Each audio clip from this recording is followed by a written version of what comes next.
Shinji and Warhammer40K. Chapter 5. Beyond the Heart. Part 1. Words could not describe adequately the devastation left behind by Shamsul's attack. Tokyo 3 was a bitterly divided city. It set father against son, mother against daughter, janitor against CEO. The cause of this division? One Shinji Ikari. Tokyo 3 was full of crazy people. They almost went on a riot when they learned the pilot of the Evangelion was in temporary confinement for A. Willfully disobeying the direct order of superior officer in the midst of combat. B. Gross negligence in the field of battle leading to the wanton loss of private properties, structures and other things that might prove valuable. Well, yeah, a random person said on TV in a street interview. He did destroy half the city, but he did it so well. At first I thought that robot was remote controlled, but to hear a boy was piloting it? But sir, aren't you concerned that you won't have work the next morning? I'm a construction worker. The interviewer was a young woman with shoulder-length hair and round sunglasses. Her wide face looked irked. Okay, let's move on, shall we? How about you, sir? Has your place of employment been damaged by the Evangelion in the attack? Sure.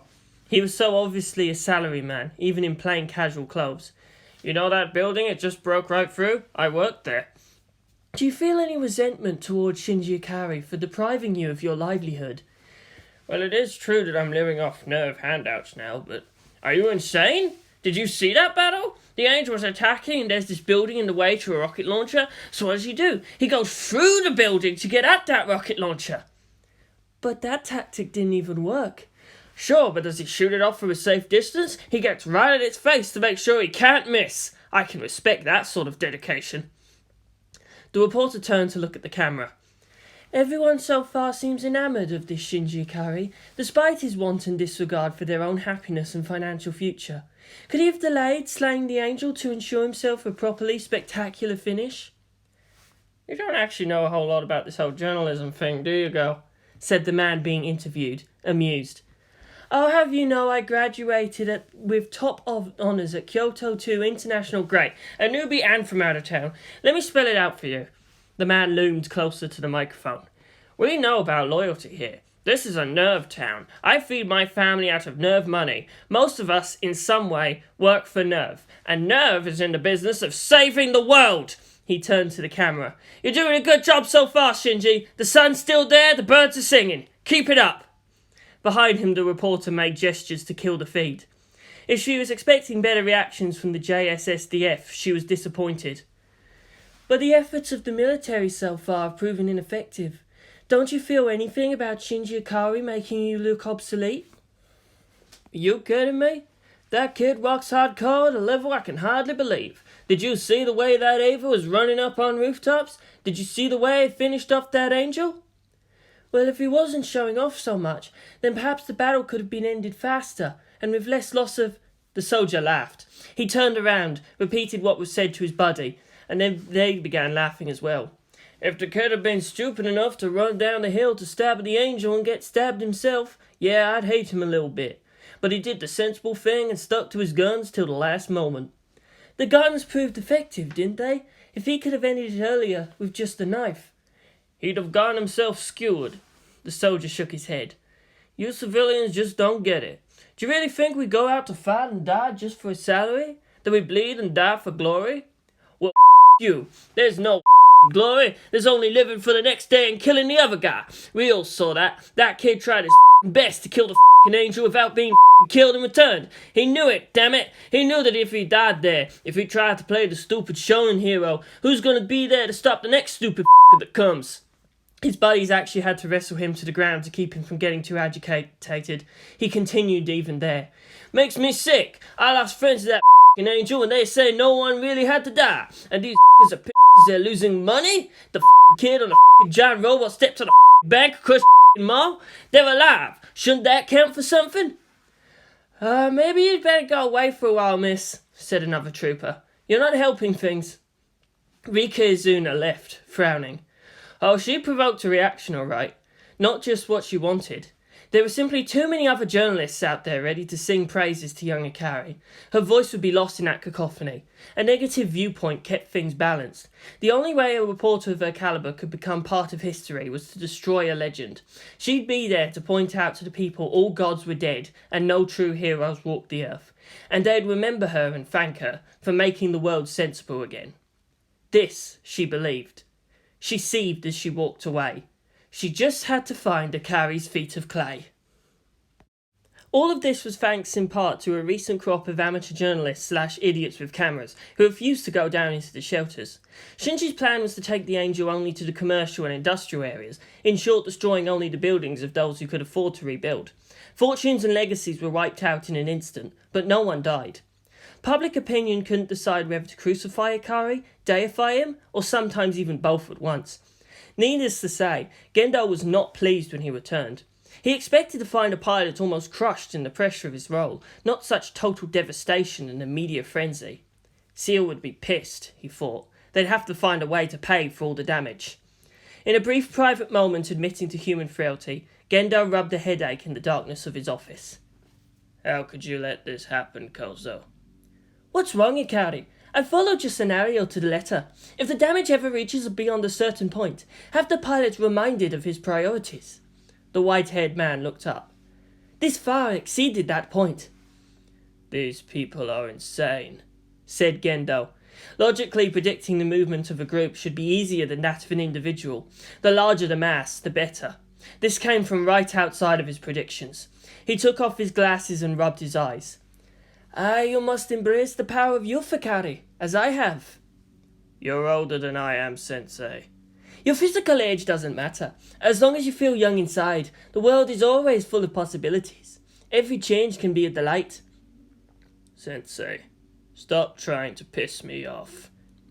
Kozo Futsuki knew better than to laugh. Standing behind Gendo, he was free to smirk all he wanted, though. Reactions of the elder and younger Ikari were pretty much the same. These people are insane, said Shinji to his friends as he fled into the safety of his school. In recognizing that even a robot pilot needed a good education, his studies were sacred neutral ground for the post-impact Japanese psyche. Kensuke was nearly in tears. He could die now and told them so. He'd not only seen the awesome, but felt it in his hands and drove it into an enemy's heart. He could die happy having piloted an Ava. But what about other things, like guns, girls? Asked Toji, the more sober of the two. It's okay, sometimes you scare even me. Shinji looked out the window at the literal campground of reporters waiting outside. He could understand those who hated him, those who didn't really care one way or another, but those who followed him around just hoping for a word, a touch?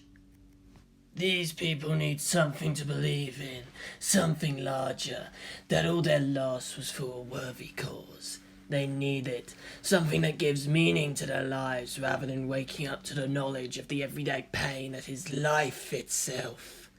They need a figure to worship or kill. You'll be that figure. But I'm just a kid. I can't give them what they want. Why so silent, Astartes? Have you finally come into the realization that the Emperor had to do much the same thing? Out of all the horrors in the galaxy and in themselves, the people could suffer it so gladly had they something to keep their hopes in, outside of their own frail, weak selves. That was what the gold in his armor was for, all the ostentation. How dare he stand there, so fast, so wise, so powerful, so damn perfect, and chastise us for calling him a god? What does it matter?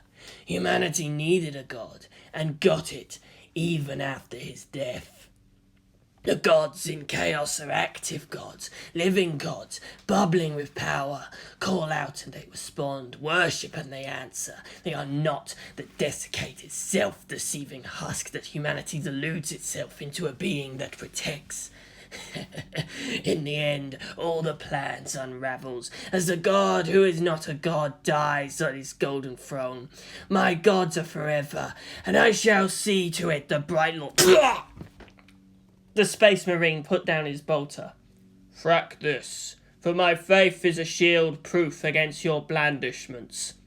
Both Bolt Around and Chaos Face were made of the same materials, i.e. imagination, so no true damage was done. Silence remained in Shinji's skull for the rest of the day, as both personalities roared their old grievances, while the other two fought up some popcorn and watched the fun.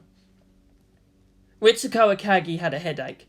Gendo Ikari was back, and to relieve his headache, made more and more use of her valuable time.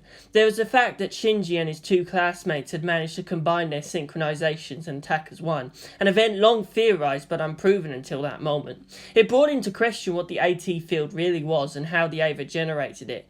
True, an extra 20% from each was not much, but it was enough to cross over the 100% sync barrier.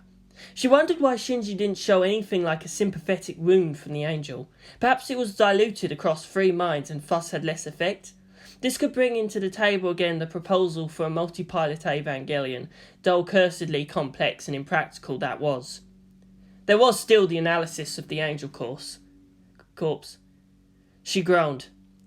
"Ah, poor Ritz-chan. Shall I kiss it and make it better?" She turned to see Misato there by the doorway, holding 2 cups of coffee. Coffee! Old, irresponsible yet dependable Misato. She hadn't changed. Ritsuko held too many secrets, she just had to pretend to be the same. "Misato, I love you. Gimme!" she said in a loud enough whisper. She grabbed the cup eagerly. "Oh, thank you. She breathed in the aroma. The other woman grinned.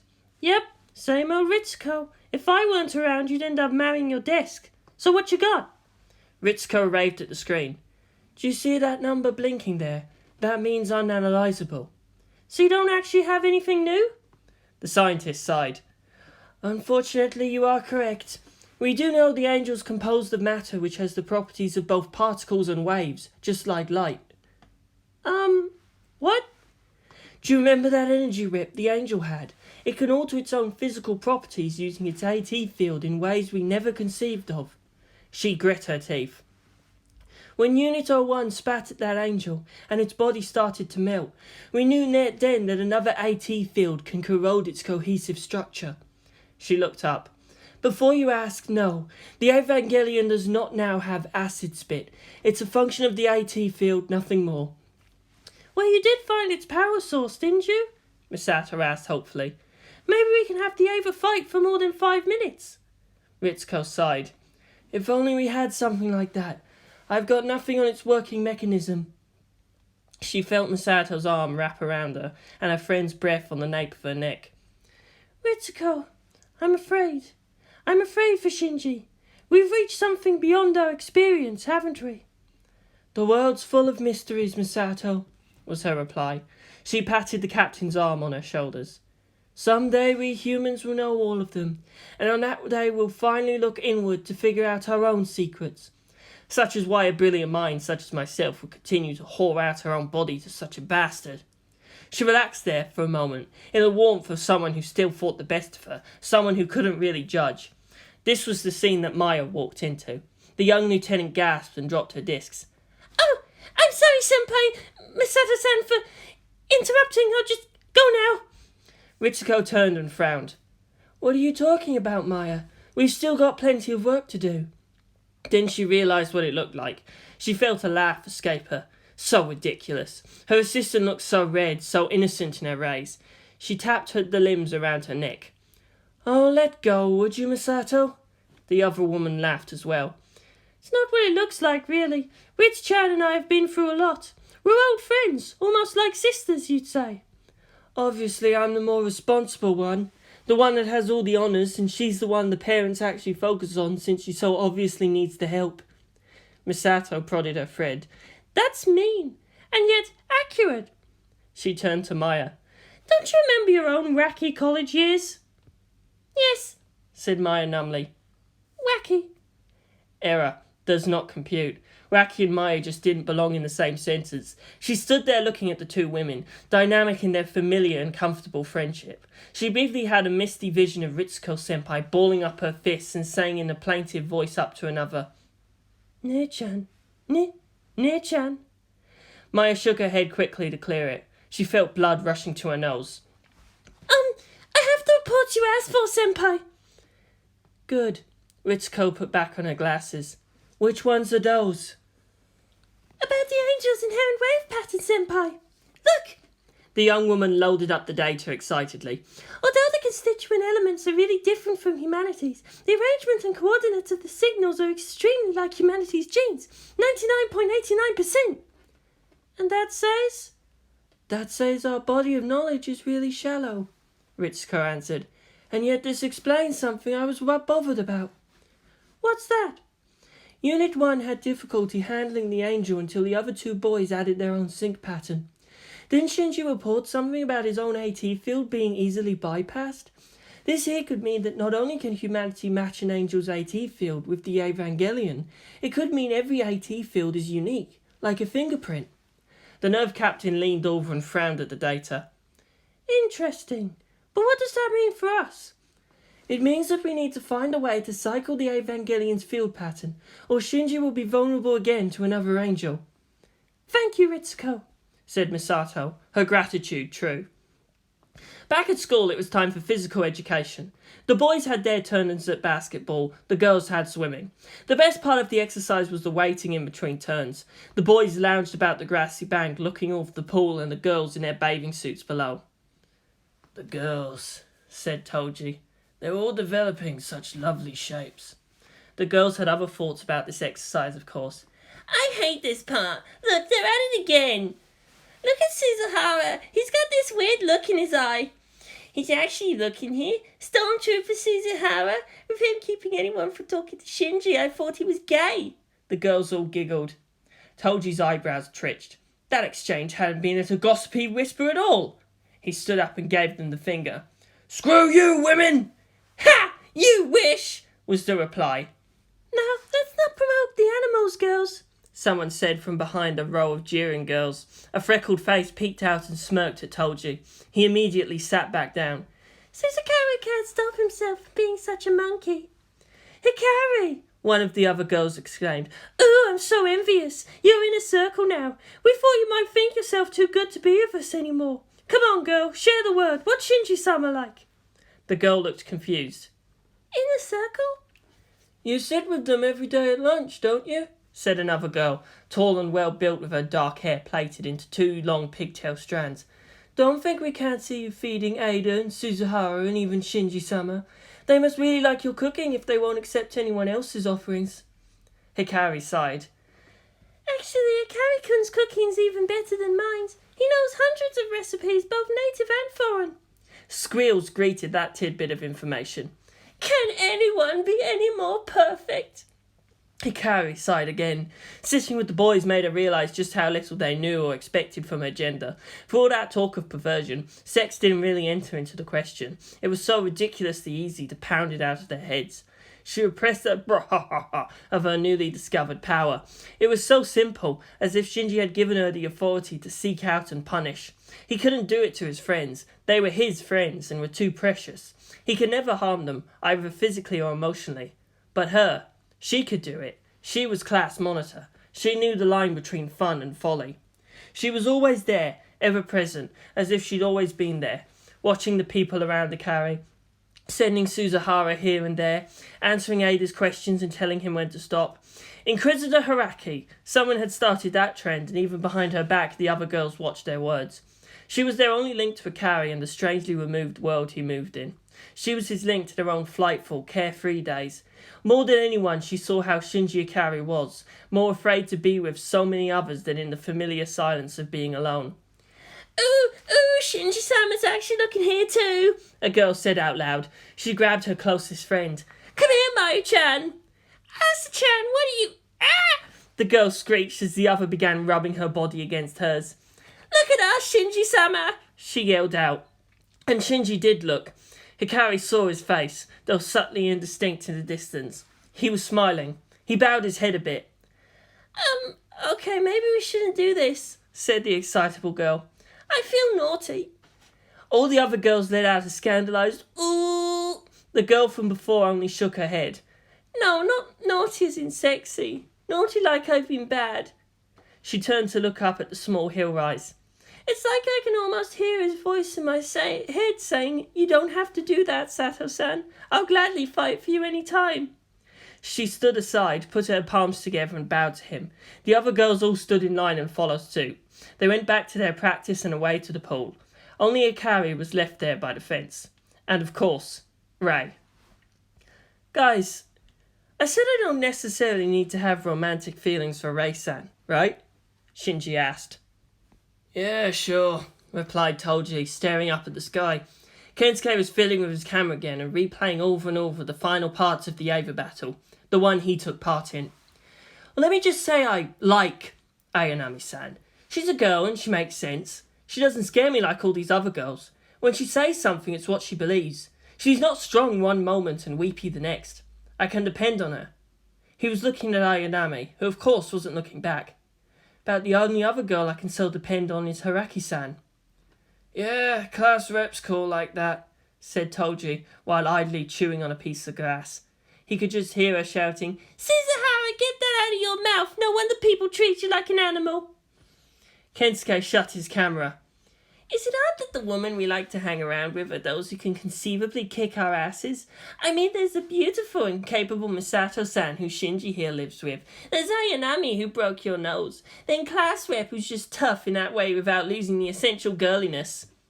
Eternal paradox, man, replied Toji. Men have a hard time as it is trying to get why we like the woman we like, so there's no chance for us to understand them at all. Well, I think it's rather easy, said Shinji with a smile. Toji turned. Really? Sure. Don't piss him off and you're all right. What do we do so as to not piss him off? I don't know. Just don't, and you'll be all right. The jock laughed, then choked on the blade of grass. Damn! So Class Rep had a good reason for all that nagging after all. Truly your wisdom knows no bounds. Shinji grinned, completely comfortable with his friends. I try. Say, Shinji, about that thing you asked me about, Kensuke started to say. Toji stood up and dusted off his shorts. Okay, maybe I better go away for a while. You don't have to, said both Kensuke and Shinji. The pilot continued. It's nothing that we can talk here. Yeah, well, I'm bored. There has to be other things to do other than listening to your conversations. Sheesh, I've sat through enough of Kensuke's monologues. I can recognise the signs of one ready to start. Kensuke nodded. Unfortunately, true. Maybe I'll go over and talk to Class Rep, clear my name, Toji added. It's not enough to guard you and Ayanami. I've got a feeling Class Rep's going to need it too after a while. Dude, girls can get nasty in ways we boys only get nightmares about. You know, if I didn't know better, I'd say you're getting sweet on Haraki. Hey, screw you, Kensuke. Bullet to the brain, Toji. Bullet to the brain.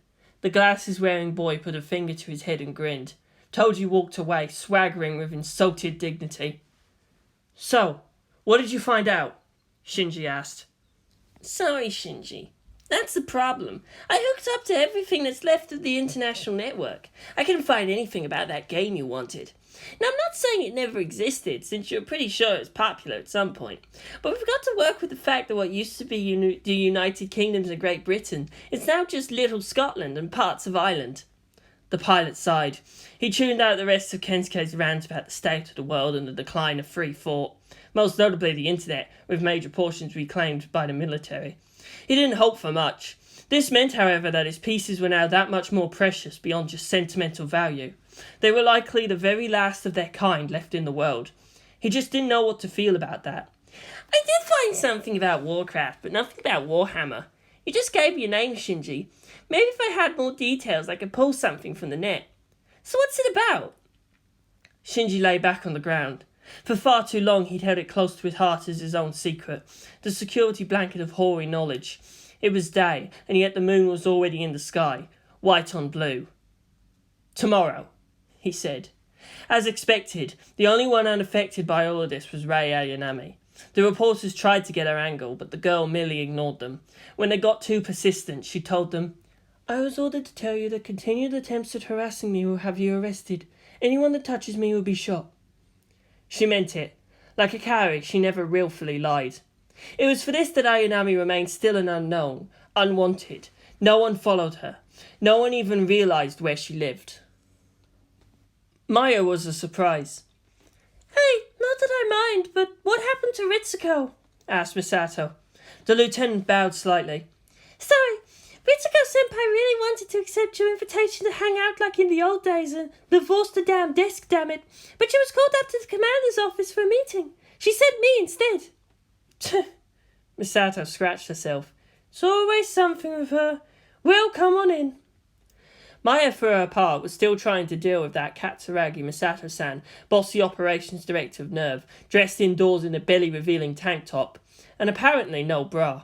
She highly admired Shinji. Now she deeply envied him. Inside, she was surprised to see how clean it was. Misato had that look of cheerful disorder, very much young and glowing in that way. The apartment was clean and bright. That was almost...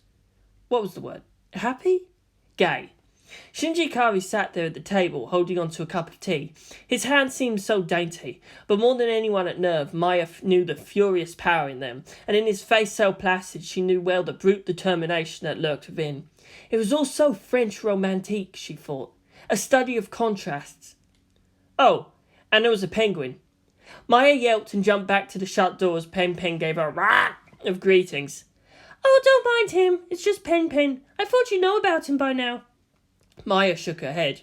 She knew much about her own senpai's odd fondness for cats despite her allergy to them, but she should have realised that her senpai's best friend would have her own pet odysseys. Rah! Said Pen Pen, looking at her with such dark and oddly intelligent eyes. Maya sat down at the low table. Shinji stood up. Well, if Ritsuko says he's not coming, then I guess I can serve lunch now. Lunch? She asked. Shinji cooks? Misato took a swig of beer. Yeah, sure, Shinji cooks. She frowned. Won't even have me touch a frying pan. My cooking's not that bad. Brah, said Pen Pen. Thank you for agreeing with me. Brah, the penguin said again and shaked his head. What? You've betrayed me for a new master. How could you? Brah, brah. The penguin tapped his beak on the empty cup next to him. Brah. Oh, sorry, Pen Pen. She poured some yabisu out from her can into it. The penguin began to drink. Rah! Said Pen Pen. Rah, rah, rah, rah. Well, yeah. Maya was saved from the surrealism by Shinji's arrival. He came bearing 3 plates with what looked like strips of vegetables, tomatoes and other things on it, slathered over with rich sauce. Meaty garnishes rounded out the generous portions. It was a creative reversal. It looked right out of a restaurant. What is this? Asked Maya. She put a spoon to her mouth and nearly fainted right there. It's called ratatouille, a simple French dish as far as the French can make anything simple. I just had the strangest urge to make it today for some reason. I'm sure Ritsuko's really going to regret not coming here. What, did she expect her to cook instant noodles with curry or something? Shinji shivered with dread. Thank you, Misato-san, but no. If I didn't already have you, I'd snap you right up. Excuse me? Can't understand what you're saying, my son. She chewed rapidly and swallowed what was in her mouth. The lieutenant blushed. I mean, Senpai gave me something for you, Shinji-kun. She took out a laminated plastic card. It's Ray's new access key. She said that you're going to meet up with her sooner or later anyway, in school or at work. It would be convenient if you could just give it to her. Maya chose not to mention a rather vindicative gleam she'd seen in Ritsuko's eyes. Shinji took it and over the table stared down at it. What's the matter? Misato asked teasingly. You're staring at her photo, aren't you? She was delighted to see him blush. No, I mean... Yes. Maya couldn't help but to put in. Looks like Shinji-kun has quite a crush on our Ray-chan. Misato laughed. They do grow up so fast, don't they? She turned to look at Maya. Oh, Ray-chan? Are you trying to tell me something, Maya? The young woman nearly fainted again. We're colleagues, aren't we? And he's supposed to be the target, not me. Misato howled and slapped her thighs. Then she leaned over and slapped Maya's thighs. It's good to see you're not just a wallflower like you look. Let's get wild. That's how it used to be, you know. Ritz-chan had that sardonic wit. I'd provide the openings in conversation for her to close in with such scapo accuracy. Poor boys in front of us never stood a chance. She stopped suddenly, her expression falling. Damn Kaji. She perked up again and turned to Shinji.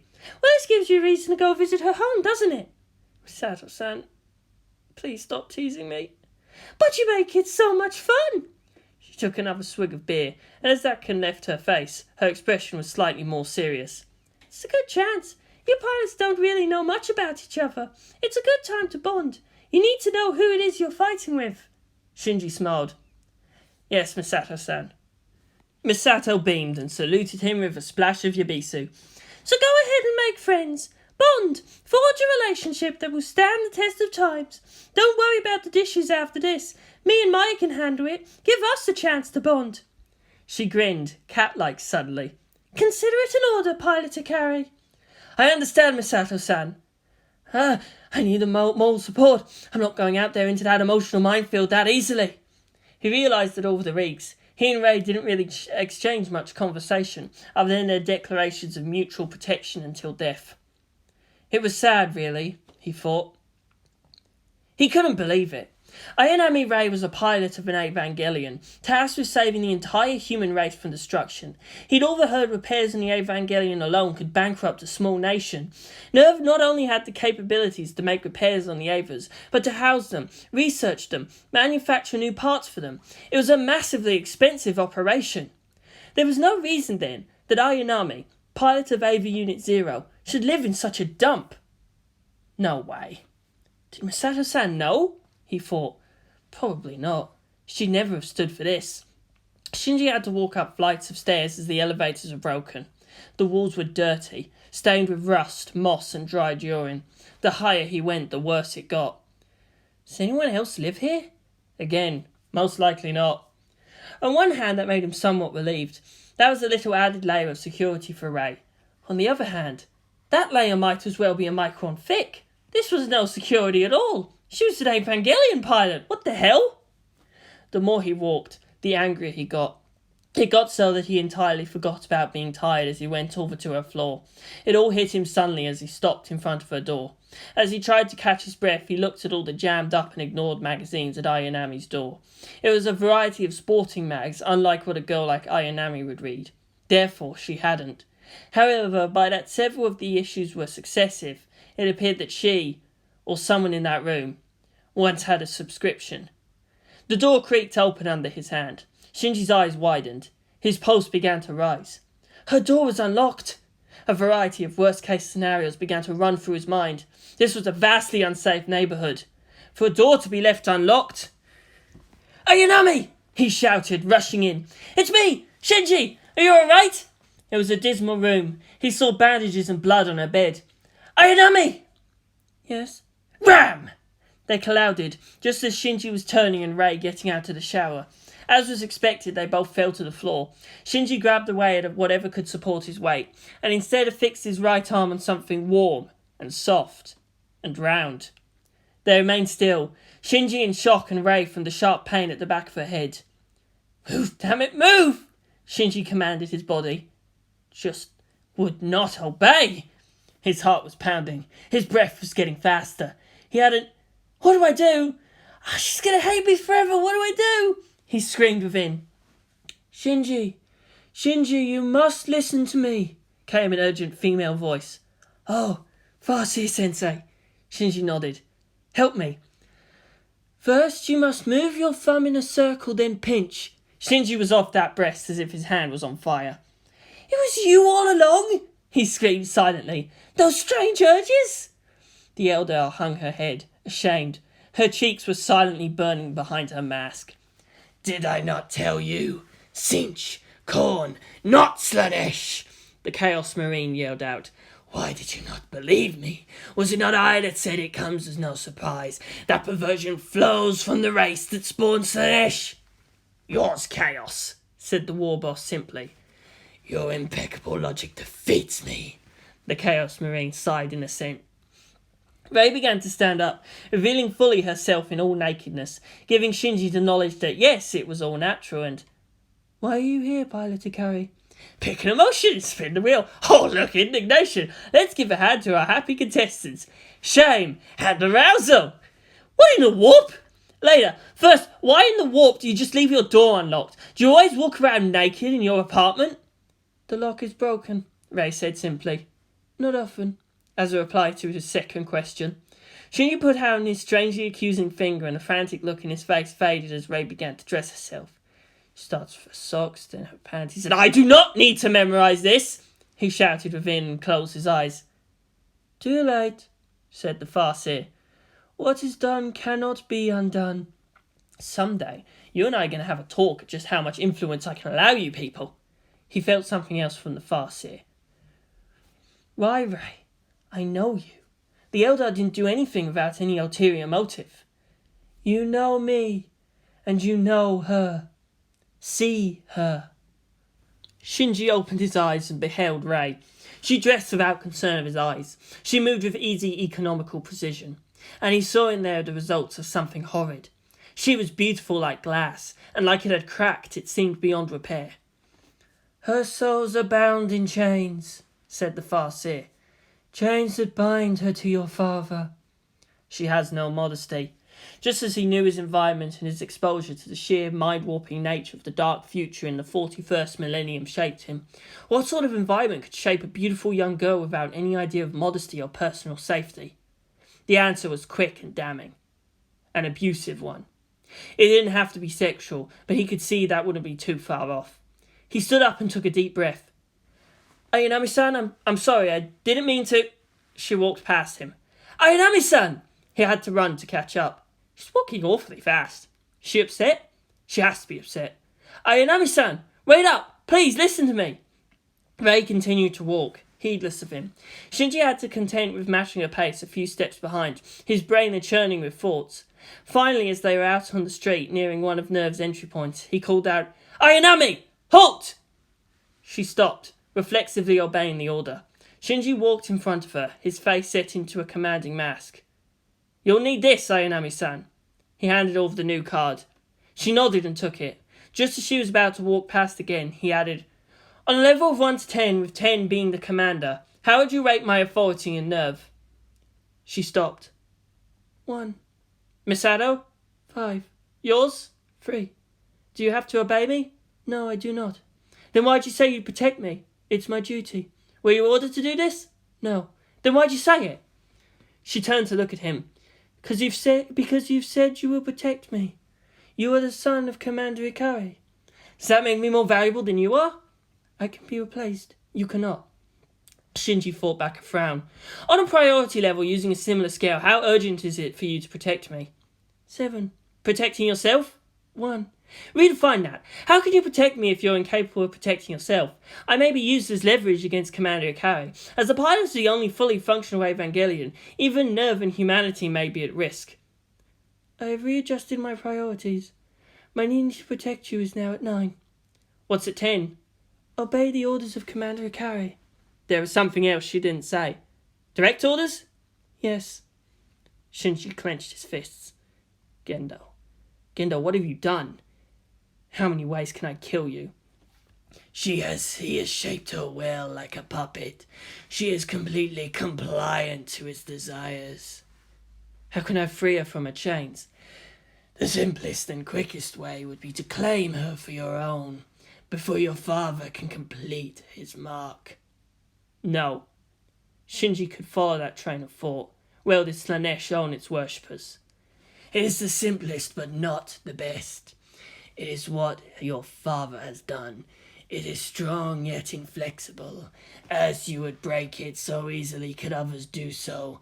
There is another, and the witch and I agree. Break her chains one by one. Set her free. Tie her to you with loyalty, not servitude. She believes herself loyal to my father. That is not loyalty. It is slavery. It robs her of the power she could wield. Power that could be used in your name instead. Shinji and Rei both suddenly turned to look at the distance. There was brief surprise in her face. He can sense it too? He is but a human. Ayanami, we must talk later. She nodded. Both went into Nerve.